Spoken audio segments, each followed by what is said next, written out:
বন্ধু, কি অবস্থা? কেমন আছিস? এই তো মামা ভালো। তোমার কি অবস্থা? এত দেরি করে আসলি কেন? আর এখন তো আর কোশ নেই, আব্বুর নিয়ে একটু মোটরসাইকেল চালাচ্ছিলাম তো, তাই দেরি হয়ে গেছে। তুই যে সত্যি কথা বলছিস, তোর আব্বু তোর বাইক চালাতে দেয়? সত্যি কথা কও মামা, বিশ্বাস হয় না।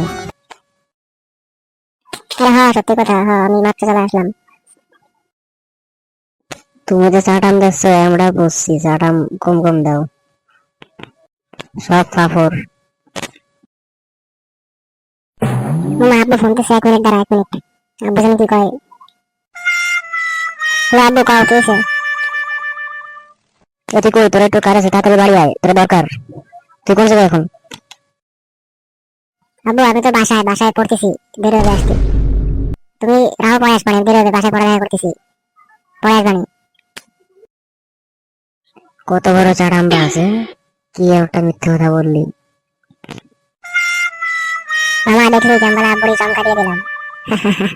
কেমনে ধোকা দিয়ে দিলাম, মামা দেখলি, এটাই বলে ট্যালেন্ট। তুই তো মামা কঠিন ফাফর বাস।